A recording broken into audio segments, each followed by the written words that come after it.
This is the Comfortbilt Pellet Stove HP22, and my first impression is that it feels like a serious piece of heating gear.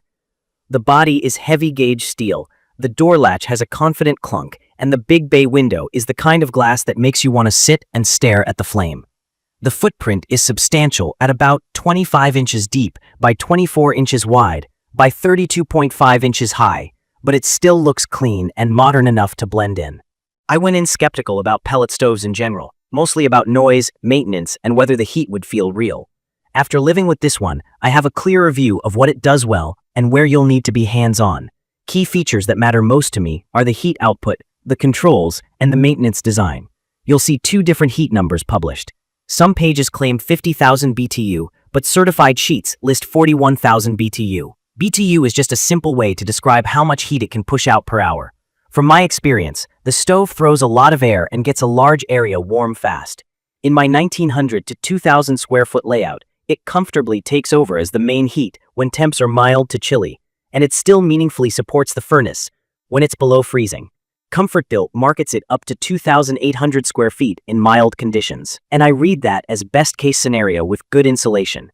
In my opinion, the certified 41,000 BTU number is the realistic baseline you should plan around, and anything above that is marketing peak. The controls are the part that won me over. There's a digital board with 5 heat levels and a 7-day programmable thermostat. The included remote is basic but handy. Eco mode has been the hero for me. Set a temp, the stove lights itself, runs, and shuts down to save fuel, then reignites when needed. Auto ignition has consistently taken about 3 to 5 minutes to fire off a clean flame, which is quick enough that I don't think about it anymore. For anyone new to pellet stoves, Eco mode just means it can turn completely off and later restart by itself to maintain your set temperature, which saves pellets and keeps the room from getting too hot. Fuel handling is straightforward. The hopper holds 55 pounds, which is a little more than one standard 40-pound bag with room for a partial second bag. On the lowest setting, I've pushed close to a full day of burn time. Realistically, I top it off once or twice a day when I'm home. I do wish there were a low pellet alert. When it runs out mid-burn, there's a required cooldown before it will fire again, which costs around half an hour. It's not the end of the world, but it's the one missing convenience I notice often. If hopper size is a deal breaker for you, there's the HP22N with an 80-pound hopper for longer stretches. For this standard HP22, the 55-pound capacity is workable, just not a long-haul setup. Let me talk airflow and maintenance, because this is where your experience will live or die. The ash pan is huge and slides out smoothly. It's easy to think that's all you need to touch. It isn't.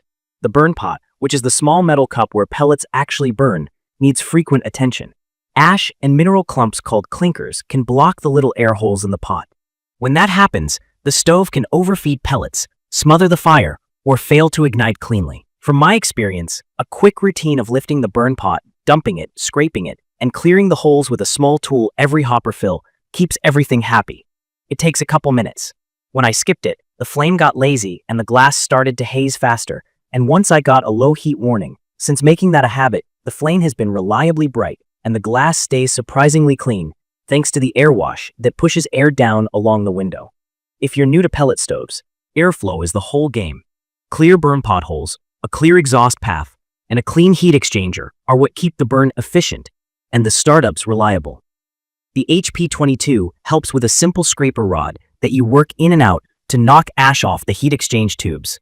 Weekly, I empty the ash pan. Every ton of pellets, I open the interior covers and vacuum out ash from the exhaust chambers using an ash-safe vacuum with a narrow nozzle. That deeper clean makes a noticeable difference in how steady the flame looks and how much heat the blower throws. On the subject of setup, venting is a standard 3-inch exhaust out the back and a 2-inch air intake. That's common and easy to source. I'll stress that a proper sealed vent and the right outside air kit matter for draft. Also, this stove is approved for mobile homes with specific grounding and fresh air requirements, but it isn't meant for a sleeping room. I found the blower strong, but not overwhelming. On mid settings, you hear airflow, but it's a steady hum, not a screech. The metal body feels solid with no rattles once leveled. The unit is heavy, around the high 200s in pounds, so plan your move carefully to protect floors and your back.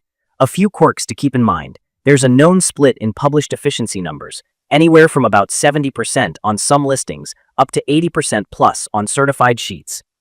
I can't lab test efficiency at home, but judging by pellet usage and comfort level, it behaves like a high-efficiency heater when kept clean. I did see online reports about igniter failures. Mine has been consistent, but I did order a spare igniter as a just-in-case part because it's a wear item. The warranty experience seems mixed based on comments I've read, with people loving the self-help videos, but getting frustrated on formal claims. I haven't had to file a claim, so I can't speak to that firsthand. But I think it's fair to say you should document installs and deliveries, keep receipts, and learn the maintenance routine early to avoid arguments about user error. What I enjoy daily is the heat quality and the control.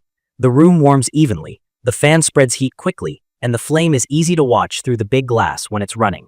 It lights fast enough that eco mode is comfortable to trust. The large ash pan does make the dirty part less frequent, even though the burn pot needs attention more often. The design walks a line between classic and modern, and the black finish cleans up with a quick wipe. It's perfect for someone who wants automated heat with the feel of a real flame, has a decent spot for venting, and doesn't mind a short cleaning routine. From my experience, the daily 2-minute burn pot check prevents the headaches people complain about.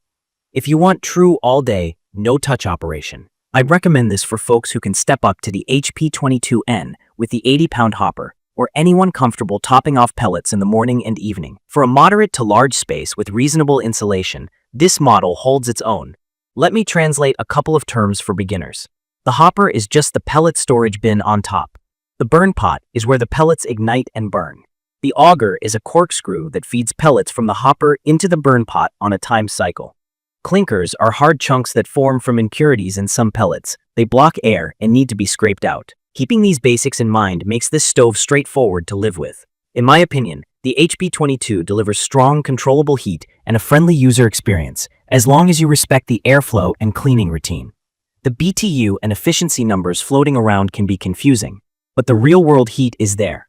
The lack of a low pellet alarm is my main gripe, and the forced cool-down after a runout is a hassle. Everything else has been reliable and predictable once I dialed in my pellets and maintenance schedule. In conclusion, Comfortbilt's HP22 feels like a reliable workhorse with a few quirks you can manage. If you value easy ignition, a programmable thermostat, and a big viewing window, it hits the mark. If you want long, unattended burn times, consider the larger hopper model or plan to top up. I'd recommend this for homeowners who want a primary or serious supplemental heat source and are willing to give it simple, regular care. If that's you, this stove is a solid pick. If this video helped, please subscribe and drop your questions or your own experience in the comments. Thank you for watching.